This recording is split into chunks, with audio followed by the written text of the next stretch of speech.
Good afternoon students. हमारा आज का क्वेश्चन है टेक्सचुअल क्वेश्चन से पेज नंबर 105।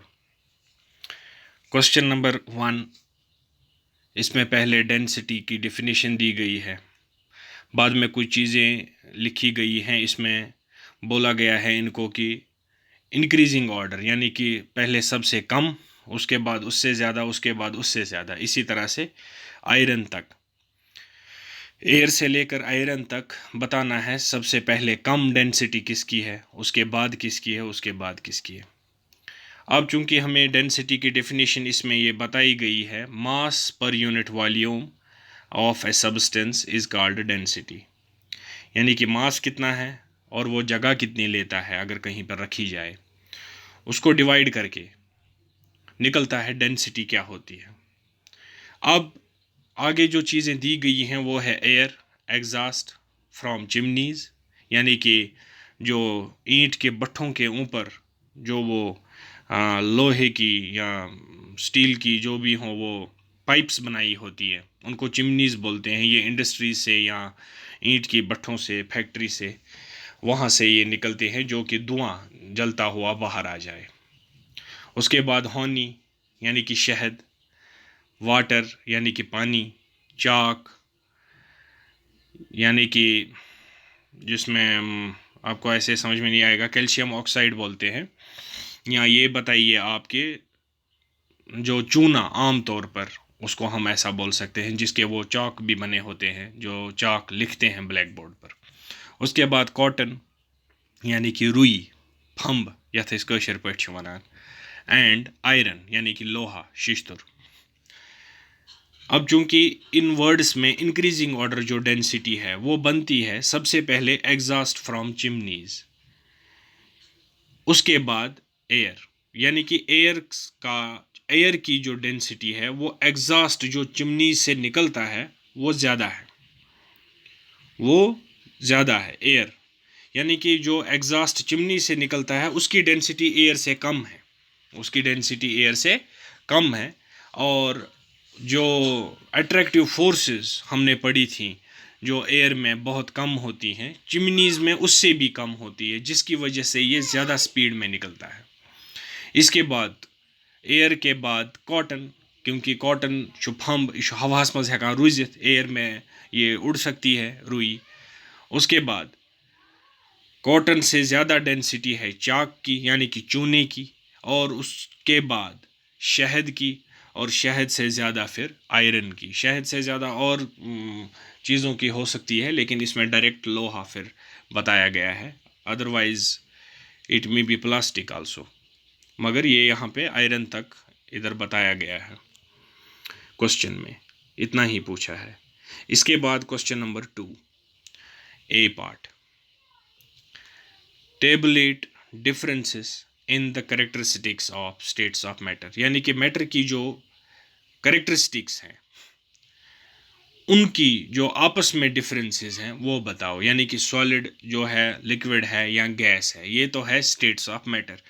अब इनकी जो करेक्टरिस्टिक्स हैं उनमें डिफरेंस बतानी है अलग अलग की, ये सॉलिड की क्या है, लिक्विड की क्या है, गैस की क्या है। जैसे नंबर 1 इसमें है वैकेंट स्पेसेस, यानी कि खाली जगहें, वो सॉलिड में बहुत कम होते हैं, यानी कि नेग्लिजिबल, हो या ना हो एक ही बात है, और अगर होंगी भी तो बहुत कम। उसके बाद लिक्विड में जो हैं वैकेंट स्पेसेस होती हैं कुछ, इसलिए उनको हम स्मॉल बोलते हैं, और गैस में बोलते हैं ज़्यादा है। गैस में ज़्यादा है क्योंकि एयर है, इसमें जो है इसमें स्पीड मूवमेंट जो ज़्यादा होती है पार्टिकल्स में आपस में, और अट्रैक्टिव फोर्सेस कम होती हैं, जिसकी वजह से ये फैल सकता है और वैकेंट स्पेसेस बहुत बनती हैं। दूसरा पॉइंट है अट्रैक्टिव फोर्सेस, यानी कि अट्रैक्टिव फोर्सेस ऑफ अट्रैक्शन आपस में उन पार्टिकल्स में। सॉलिड में वेरी लार्ज, सॉलिड में बहुत ज़्यादा है, ठीक है, सॉलिड जो ये हार्ड होता है, सख्त होता है।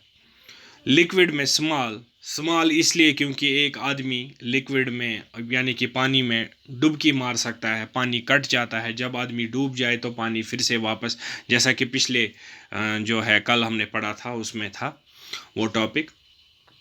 इसी तरह फिर गैस, गैस में जो अट्रैक्टिव फोर्सेस हैं वो बिल्कुल कम, यानी कि अगर एक सिलेंडर भरा हुआ हो, उसकी हम पाइप आगे रेगुलेटर के पास खोल के रख दें तो गैस एकदम कुछ सेकंड्स में, मिनटों में, कुछ सेकंड्स में वो गैस बाहर चला जाएगा। क्यों? क्योंकि उसमें अट्रैक्टिव फोर्सेस कम होती हैं और स्पीड ज़्यादा होती हैं, वैकेंट स्पेसेस ज़्यादा होती हैं। यानी कि इसकी जो ये प्रॉपर्टीज़ हैं, वैकेंट स्पेसेस, अट्रैक्टिव फोर्सेस और कंप्रेसिबिलिटी, रिजिडिटी यानी कि सख्त कितना है, डेंसिटी यानी कि मास पर यूनिट वॉल्यूम, वज़न उस हिसाब से कितना बनता है, और एनर्जी, ये आपस में मिलते हैं, ये कैरेक्टर्स आपस में सारे मिलते हैं। जैसे कि कंप्रेसिबिलिटी है, अब कंप्रेसिबिलिटी सॉलिड में नेग्लिजिबल है क्योंकि ये हार्ड होती है, इसको ज़्यादा दबाया नहीं जा सकता। उसके बाद लिक्विड है, उसको दबाया जा सकता है। अगर एक लिफाफे में हम लिक्विड भरें तो उसको हम दबा भी कंप्रेस कर सकते हैं, हाँ, लेकिन सॉलिड में जो कंप्रेसिबिलिटी है नेग्लिजिबल है, बिल्कुल कम है, लेकिन लिक्विड में कुछ हो सकता है। गैस में तो बहुत ज़्यादा हो सकता है, क्योंकि अगर एक बैलून में हम थोड़ी बहुत एयर भरे अपने ही मुंह से, तो उसके बाद हम उस बैलून की अलग अलग शेप बना सकते हैं। क्यों? क्योंकि गैस हाईली कंप्रेसिबल है, इसको हम बड़ी देर तक और ज़्यादा से ज़्यादा दबा सकते हैं, कंप्रेस कर सकते हैं। Rigidity means high, solid, rigidity is high in solid, यानी कि सख्त होता है, लिक्विड में लो है, और गैस तो टोटली हार्ड है ही नहीं, जैसा कंप्रेसिबिलिटी में ही हमने पढ़ा, उसकी कंप्रेसिबिलिटी बहुत हाई है, बहुत ज़्यादा हम दबा सकते हैं, और जब दबा सकते हैं इट मीन्स वो नरम है, वो हार्ड नहीं है। उसके बाद डेंसिटी सॉलिड की हाई है क्योंकि वज़न होता है। उसके बाद लिक्विड उससे कम, और गैस की डेंसिटी उससे भी कम, यानी कि वेरी लो। इसी तरह एनर्जी जब सॉलिड हार्ड है तो एनर्जी उसकी उतनी नहीं है, यानी कि वो ज़्यादा मूव भी नहीं कर सकेगा। लिक्विड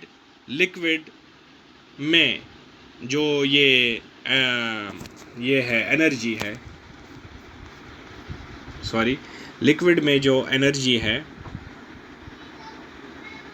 वो है सॉलिड से थोड़ी ज़्यादा, लिक्विड में सॉलिड से थोड़ी ज़्यादा, और गैस में तो बहुत ज़्यादा एनर्जी है। जैसे हमने पहले कहा कि अगर गैस आप चूल्हे में ओपन रखते हो, सिर्फ 5 मिनट के लिए भी अगर रखेंगे तो बहुत ज़्यादा गैस जो है वो नुकसान हो जाएगा, चला जाएगा हवा में घूमने के लिए, क्योंकि उसमें एनर्जी ज़्यादा है, मूवमेंट बहुत ज़्यादा है। इसके बाद क्वेश्चन नंबर 2 में ही है बी पार्ट, जिसमें कि रिजिडिटी, डेंसिटी, कंप्रेसिबिलिटी, जो कुछ ये चीज़ें हैं वो अलग अलग डिफ़ाइन करनी है, जो हम नेक्स्ट क्लास में करेंगे कल। ओके।